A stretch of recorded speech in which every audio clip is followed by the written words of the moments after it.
Ronin. We love stories.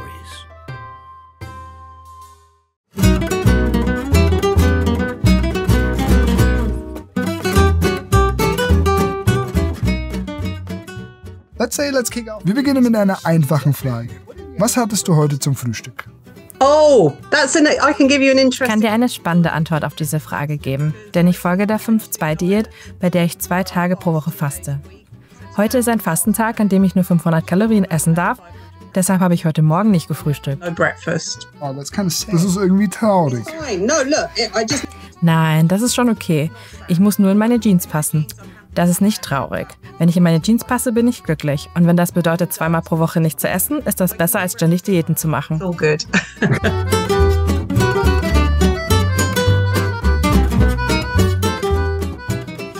You probably know why I'm asking. Du weißt sicher, warum ich dich das frage. In deinem Buch Kein Hauch von Wahrheit habe ich gelernt, dass ein guter Podcaster das tun sollte, bevor er beginnt. Dein Buch handelt viel über Podcasting. Daher interessiert mich, welche Beziehung hast du zu Podcasts? What is your relationship to podcasts? I don't have a relationship with podcasts. Ich habe keine. Ich höre selten Podcasts. Stattdessen ziehe ich es vor, die Art von Geschichten im Fernsehen zu sehen, die mich zu Kein Hauch von Wahrheit inspirierten. Ich schaue viele seltsame Netflix-Dokumentationen und deren Stoffe werden oft in Podcasts verwendet. Nein, ich höre keine Podcasts und kenne auch keine Podcaster. On television. So I watch a lot of really weird Netflix documentaries about the types of stories that would normally be used in a podcast format. So no, I don't listen to podcasts. So I have no relationship with, I don't know any podcasters. I just found myself in a situation where Als ich Kein Hauch von Wahrheit schrieb, wusste ich, welche Dynamik meine beiden Frauen haben würden und musste ihnen einen Beruf geben. Da dachte ich, was ist ein wirklich cooler, moderner Job für eine glamouröse, reiche, attraktive Hausfrau-Mama in Nord-London? Oh, sie könnte eine Podcasterin sein. So fügte sich alles zusammen. and that's how it all fell into place. Ja, that's quite an intro. Aber kurz zurück zu den Netflix-Dokumentationen. Was schaust du dir an? Du sagtest seltsam. Aber was meinst du damit? But what is weird? Yeah. Weird, I love to watch documentaries that just leave your jaw hanging open at the strange decisions that Ja, seltsam. Ich liebe Dokumentationen, bei denen einem die Kinnlade runterklappt angesichts der merkwürdigen Entscheidungen der Menschen, deren seltsames Leben, der Manipulatoren, Phantasten und der Grausamkeiten. Auch die Leichtgläubigkeit fasziniert mich.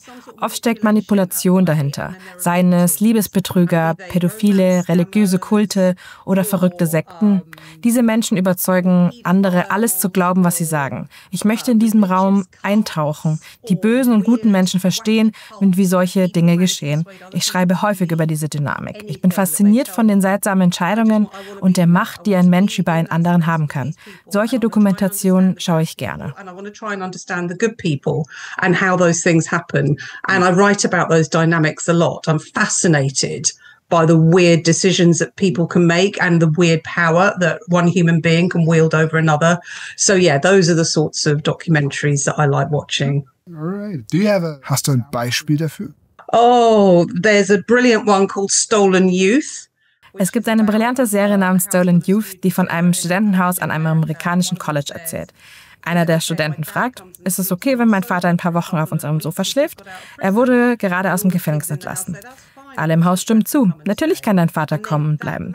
Der Mann zieht ein, verwandelt das Haus in eine Sekte und kontrolliert die meisten Studenten während ihrer gesamten College-Zeit und darüber hinaus. Er nimmt einige mit in eine Wohnung in New York und behält die Kontrolle über sie. Das dauert etwa 20 Jahre. In New York and continues controlling them. This goes on for about 20 years. That truly sounds like a story of yours. Das hört sich tatsächlich nach einer Geschichte von dir an. Ich denke da an die The Family-Reihe. The Story of the Family. Yes, totally. Ja, genau. Du sprichst von, was damals geschah und was nicht vergessen wurde.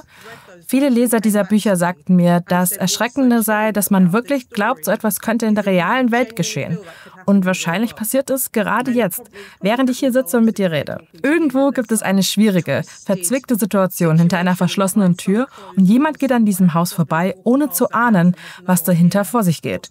Solche Dinge geschehen ständig um uns herum. Yeah, these things are happening all around us all the time. It is. Like, the funny thing about this is, like, I remember listening to... Richtig. Ich erinnere mich daran, wie ich das Hörbuch Was damals geschah hörte und gleichzeitig zufällig einen Podcast über Menschen in Sekten entdeckte.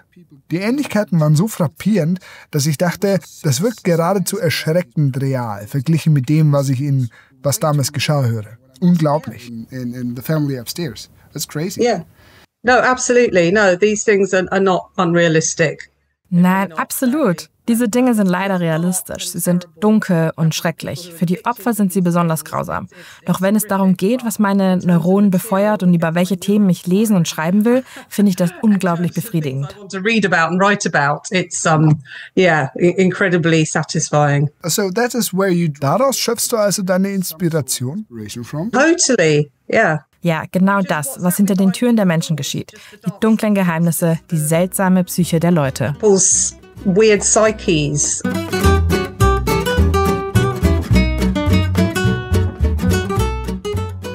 Now, before we go deeper into that. Bevor wir tiefer in die Materie eintauchen, dachte ich, wir könnten uns ein bisschen besser kennenlernen. Ich habe 3 Speed-Dating-Fragen vorbereitet, die ich dir gerne stellen würde. Okay. Da es ein gegenseitiges Kennenlernen ist, kannst du mich auch natürlich zurückfragen, wenn du magst. Okay. Are you ready? Yes, go on. Mit welchen 3 Worten würdest du dich beschreiben? Grounded, realist and... Geerdet, Realistin und positiv. Man könnte meinen, ich würde seltsam sagen, wegen der Dinge, über die ich schreibe. Aber ich bin eigentlich nicht so komisch, auch wenn ich gerne über seltsame Dinge schreibe. How about you? Das ist genau das, was eine seltsame Person sagen würde, oder? Da könntest du recht haben. Ich würde mich als neugierig, liebevoll und belastbar beschreiben. Oh, that's nice. Welche 3 Persönlichkeitsmerkmale schätzt du an deinen Liebsten am meisten? Oh, humor. I'm going to say also resilience. Humor. Ich schätze Belastbarkeit ebenfalls. Ich lebe gern mit Menschen, die sich ihren Themen stellen, auf sich achten und Rückschläge verkraften. Ich mag starke Persönlichkeiten, also Humor, Belastbarkeit und Freundlichkeit. Und du? And kindness. Ich würde mich für Empathie entscheiden, den Mut, anderer Meinung zu sein und Vertrauenswürdigkeit. Oh yes, trustworthiness, yes. Well, it's hard. Oh ja, Vertrauenswürdigkeit. Das ist irgendwie schwer. Ich finde es einfach, sich selbst in 3 Worten zu beschreiben. Doch bei anderen Menschen zählt so vieles, nicht wahr? So many things, aren't they?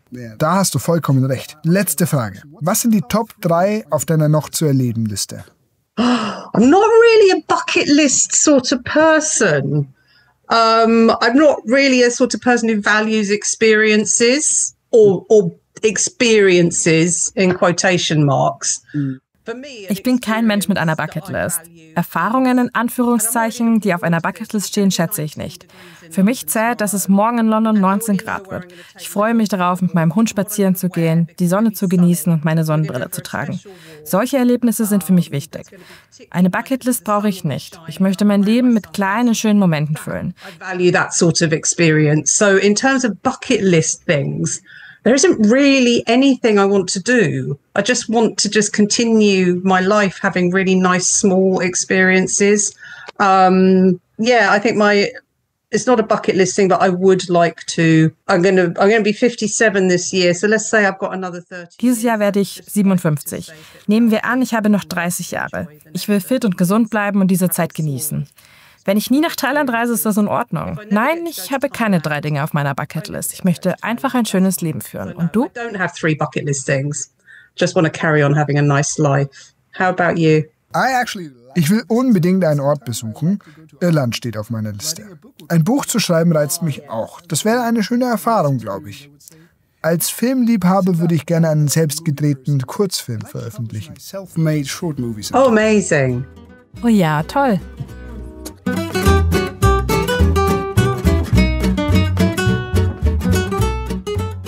So, I googled you, of course, so I know a little bit more about you than you probably know about me. Ich habe dich gegoogelt und weiß nun mehr über dich als du über mich. Du hast an einer Kunst- und Designschule studiert und dich schon vor deiner Schriftstellerkarriere für Mode interessiert. In deinem Buch Kein Hauch von Wahrheit gibt es Josie, eine Hauptfigur, die immer Jeansklamotten trägt. Sie bittet ihr Idol Alex, mit ihr einkaufen zu gehen.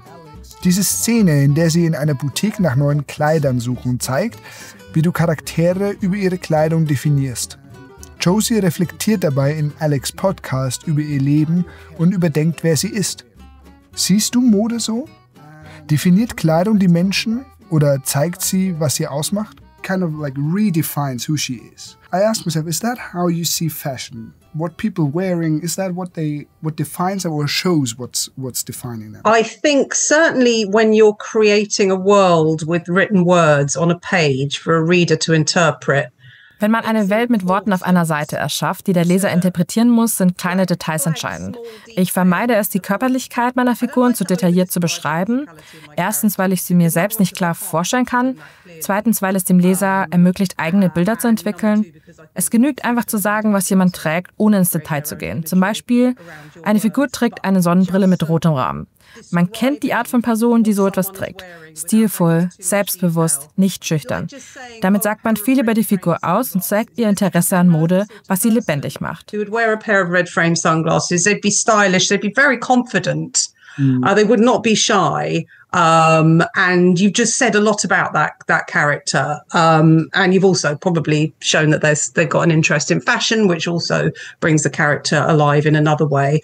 Or in the case of Josie in this book. Im Fall von Josie beschreibe ich ihren Stil als unmodisch und sicher, fast seltsam, da sie von Jeansstoff besessen ist. Sie trägt fast ihr ganzes Eheleben lang Jeans, weil ihr Mann einmal sagte, er möge ihre Jeansjacke. Das wurde für sie zu einem ikonischen Ding. Ich zeige dem Leser immer, was meine Figuren tragen. Because her husband once said that he liked her denim jacket or something, and it's turned into this sort of weird, iconic thing for her. So yeah, I will always show the reader what my characters are wearing. There's like a scene also when Alex's husband opens the door to Josie and he's doing a work. In einer Szene öffnet Alex' Ehemann Josie die Tür. Er arbeitet von zu Hause und trägt eine schlecht sitzende Jogginghose, eine Hornbrille und hat zerzauste Haare. Ich wollte, dass der Leser sieht, was Josie sieht. Sie ist leicht angewidert, weil sie glaubt, Alex verdiene einen besser gekleideten, klügeren, attraktiveren Ehemann, da sie Alex so verehrt. Also es ist wichtig, dem Leser zu zeigen, wie sich ein Charakter der Welt präsentiert und welche Entscheidungen er bei der Kleiderwahl trifft. Sehr wichtig, denke ich. Character presents themselves to the world and what choices they make when they're deciding what clothes to put on in the morning and what accessories to add. Very, very important, I think. Und was ist deine Meinung zur Mode heutzutage? Was ist deine Beziehung dazu? Oh, I love clothes. I love clothes so much, which is why I have to fast twice a week. So that I can fit in my clothes. Ich liebe Kleidung. Ich liebe Klamotten so sehr, dass ich zweimal die Woche fasten muss, damit ich in meine Klamotten passe. Ich liebe einfach Kleidung. Ich kaufe zu viel Kleidung und bin besonders besessen von Strickwaren. Diesen Pullover habe ich gerade bekommen. Der ist vor etwa 2 Tagen angekommen und ich bin einfach besessen davon. Ich liebe Strickwaren, pelzige Mäntel, Sonnenbrillen, Lesebrillen und Ohrringe. Ich trage heute zwar keine, aber normalerweise würde ich große Ohrringe tragen. Ja, ich liebe es einfach, Kleidung auszuwählen und zu tragen. I just adore clothes and I love choosing clothes and wearing clothes and yeah. Dorthin fließt also das ganze Geld aus den Büchern. Yes, totally. Yeah, ja, genau. Meine Kinder erben nichts von mir. Nach meinem Tod müssen sie meinen Kleiderschrank ausräumen und alles auf Vinted verkaufen.